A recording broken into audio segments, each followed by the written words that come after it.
Hey Gemini. Oh, okay. Your theme of the month, the Four of Cups. Okay, the Four of Cups is a feeling of apathy. It's feeling as though I wasted my time on something.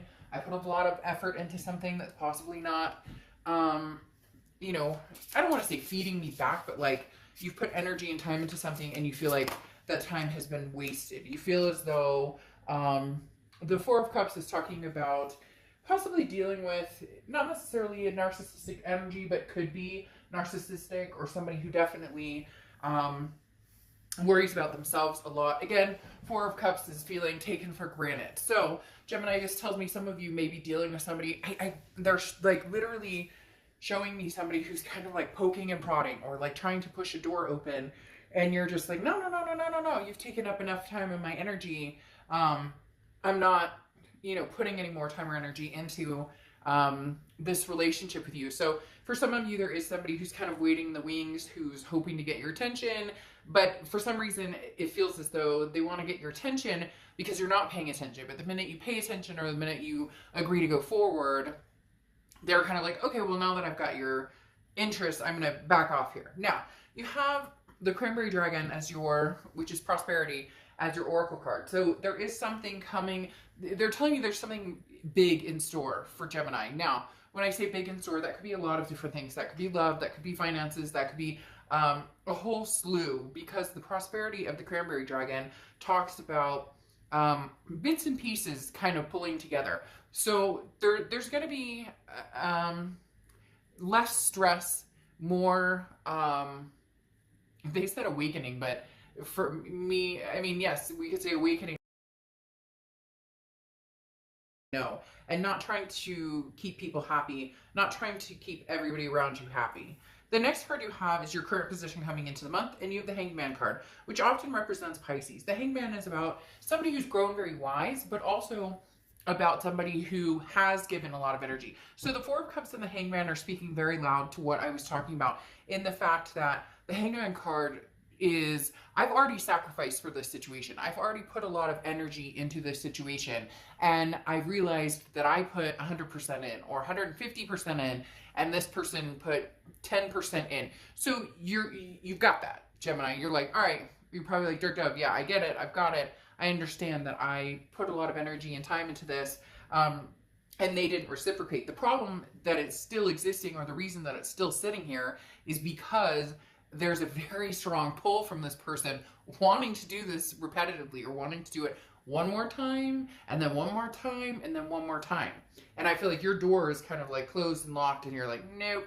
The next card you have is how you're feeling coming into the month, and you have the Nine of Swords. The Nine of Swords is an anxiety. It can be, depressive type energy. It can be just feeling altogether not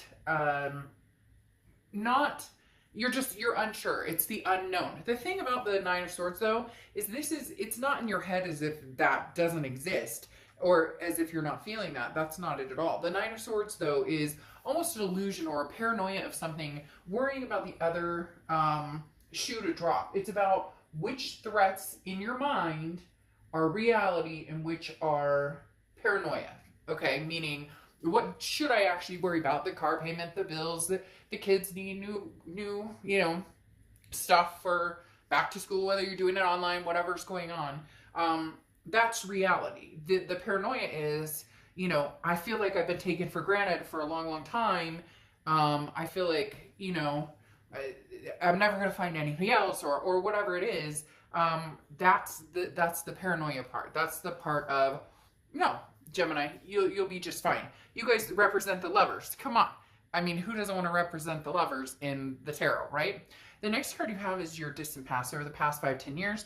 It could be throughout your childhood. And you have the Five of Swords. Now, the Five of Swords is defeat, dishonor, disrespect. This is a fear of victory. So, in essence, this is thinking something was going to turn into something that it didn't. So this could be marriage or kids or moving in together. Something was on the table with a past person. Now, I feel like for some of you, this is multiple people that you're kind of, I'm getting like a one half of a person. Like you meet somebody and, the passion's there, and the physical is great, or maybe the sex is great, or this is great, but like the actual like trust factor or feeling secure with this person or whatnot is not so great. And then the opposite, where like, oh, this person's a really good friend and they're really good to me and they're really nice, and then like the passion's fizzled out. There's no, so it's almost as if you've had a lot of past experiences, not a lot, but a few past experiences where you're like, I thought this was heading one direction and then it's not.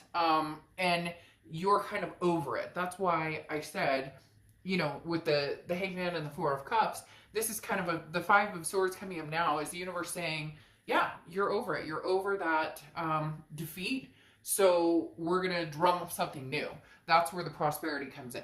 Something new, something unexpected, or something bits and pieces, like I said, which I didn't even know, but now that I think about it, it puts it together. Bits and pieces of all the things that you're looking for, you want. Now, you're never going to find the perfect person, right? Because nothing's ever perfect, but the right person for you, the right fit, all the puzzle pieces coming together. The next card you have is your immediate past. So over the past few weeks, past month or two, and you have the King of Swords. Now, the King of Swords is about fairness. This is about a trust factor almost. This is about understanding. I feel like Gemini, this speaks clearly to the fact that you need to trust yourself, or that you're learning to trust yourself a lot more than you have in the past, especially when it comes to people, decisions. This was a hard one for some of you. This is somebody that you thought that you were going to be with for a long, long time.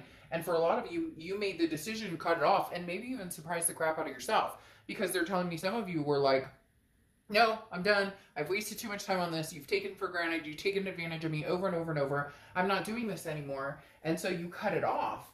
But because this is taking control of your domain. This is taking control of your energy and working with, what your capabilities are, and ignoring options where you have to be overly focused, that you have to worry about drama, that you have to worry about anything that goes along with that. So the King of Swords, for a lot of you, Gemini, is you finally saying, enough is enough, I've had enough. And again, shocking the hell out of yourself, going, I actually cut this person off, or I'm actually feeling empowered that I'm taking back my life. Now, cross-watchers, don't get nasty about Gemini in the comments, please. This is their read, but it can be completely reversed. So if you're cross-watching on a Gemini, and this sounds like your story versus theirs, it can be reversed. The next card you have is your distant future over the next few months, and you have the Knight of Wands. The Knight of Wands is a very forward momentum type energy. The Knight of Wands is charging forward and having energy and feeling like you're moving forward. That's why I said it's very interesting with this King of Swords. It's like an aha moment, and you went, screw this, I'm not dealing with this anymore. Like, why have I put up with this, that, and the other? They want to play games. I'm not playing games. I'm not into playing games. I have no interest in playing games. The Knight of Wands is somebody who's taking control of their passions, knowing what you need to do, getting started, and being, fearless. This is kind of what I was talking about wanting the passion, but also deserving the rest, deserving somebody who treats you fair, somebody who is respectful, somebody who doesn't lie, doesn't cheat, isn't, narcissistic, etc. So the Knight of Wands is you flying off to find what it is you want. Now, I'm not saying it couldn't be with the past, but with these two cards, that Four of Cups and the Hanged Man, there's definitely an energy of laying something to rest with somebody who is just not, who has not treated you the way you needed to be treated or deserve to be treated respectfully. Like, literally, it's about respect. That song just flew through my head to R-E-S-P-E-C-T. But literally, that's what I'm picking up very strongly here. You're just done with the games, with the drama, with whatever. I'm not saying you guys won't get back together, and this person definitely wants to get back together. That's why I said somebody's like banging at your door, or really, really trying to push it. Exactly.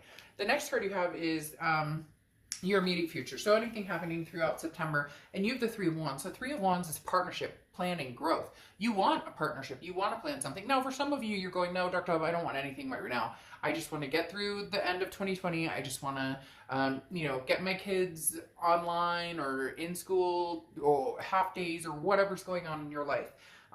This is also about, possible work partnerships or planning future. But the thing is, there is a partnership here. However, this is coming when the dust has settled. This is not imminent, because here's the Knight of Wands where you're ready to move forward. The Three of Wands is planning partnership, but this could also be you planning something in your head as to, what does my relationship look like? What is the future of what I'm wanting look like. If this person is contacting you and you're contemplating, giving them another try, or contemplating at least communicating with them or communicating back. A lot of you have been very distant or non-communicative at all. If you are, you already have in mind what it is you're looking for, and you'll be able to smell the BS a mile away if this person is just telling you what they think you want to hear, but nothing will come out of it. The next card, exactly what I was talking about. The next card you have is anything tangible that will happen throughout the month. Now, the Page of Swords talks about seeking the truth, seeking answers, trying to figure out what's going on. Again, the Page of Swords is a big non-game player. This is somebody who's like, I have everything I need to make a conclusive decision about a situation. So this is you, Gemini, saying, okay, I may give it one more chance. I may say, okay, this is also like news coming in that maybe you've been waiting for. So you know that this person is coming back. You know that they want to have a conversation. So when they come back, be very crystal clear on what you want and what you're needing. And also keep your eyes open. This doesn't mean that you can't meet new people, and do it respectfully and social distancing or whatever. I never comments and stuff.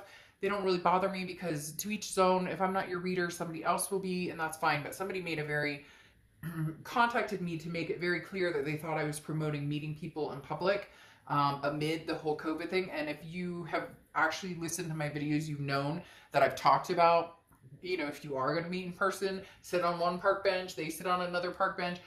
At the end of the day, you're responsible adults. You're going to need to do what you need to do to keep yourself safe. But my whole point is, the Page of Swords talks about, keep your eyes open. You can online date. You can FaceTime. You can do all of these things with other people, but be clear about what you want. That's why you need to picture in your mind and be clear what type of relationship you're looking for. And can this person offer what you're looking for? Now, I'm not saying that they need to come to you and be like, hey, Gemini, I'm going to give you the world. It takes two to tango, but there's been a lot of letdowns from this person for a long time. So this is you standing your ground and being very crystal clear of what you will and will not tolerate going forward. As far as what you want in a relationship. If this person is like, I don't ever want to have kids, or I never want to get married, or, I want to date you, but I don't want to be committed, and that's none of the above fits what you're looking for, then obviously different. There's other fish in the sea. The next card you have is how you're feeling throughout the month, and you have the Ten of Cups. The Ten of Cups is peace, joy, fulfillment, happiness. It's bliss, it's pleasure. This is what you're looking for. You are trying to find your peace, plain and simple. The Ten of Cups is, what is your peace? What does it look like? What does your peace feel like? Who does that feel like? What type of family do you want? Do you want a family with kids? Do you want a family with fur babies? Do you want a family with just one person to go on adventures with, when you retire? To each his own. But this is you saying, no, I really need to focus on what it is I want.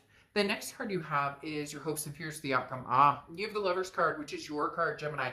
The Lover's card is obviously what you're looking for, your unity, the ultimate, your person coming through. The Lover's card talks about, a duality in the fact that you both come together, even though, you have different, it's basically opposites attract to a certain extent.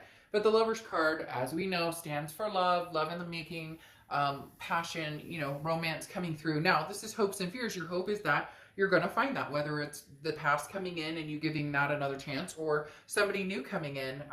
It does feel like some of you are going to lay down the law to a certain extent, and then just kind of keep your options open. So I don't think you're going to go straight forward to the future yet, or to something new yet, but I think you will eventually, if this turns into the same old situation with this past person.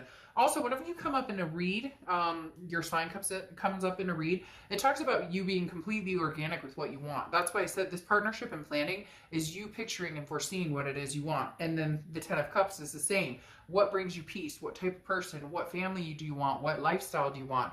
You get my point. The next card you have is your outcome card. And you have the Seven of Swords. Now, the Seven of Swords is a manipulation strategy. This is what you're worried about with this person. And that's why I said keep your options open. You're not obligated to be with anybody right now. You're not obligated to be set in stone with anybody, or to forgive anybody, or to say, hey, you know, this is where I'm going, or this is what I want. It's almost as if you're going to give this person another option, or you're going to give them one more chance, or you're going to hear them out, or you're going to hear what they have to say. And it may not even get to the chance, because the Seven of Swords is some sort of deception or manipulation. And it's almost as if you can feel it like through your veins. It's hard to explain, but it's almost like you can tell a mile away when they're being sincere or not. Then you have the Fool popping out, which is saying take a leap of faith, but this is the beginning of the major arcana. It's a new path.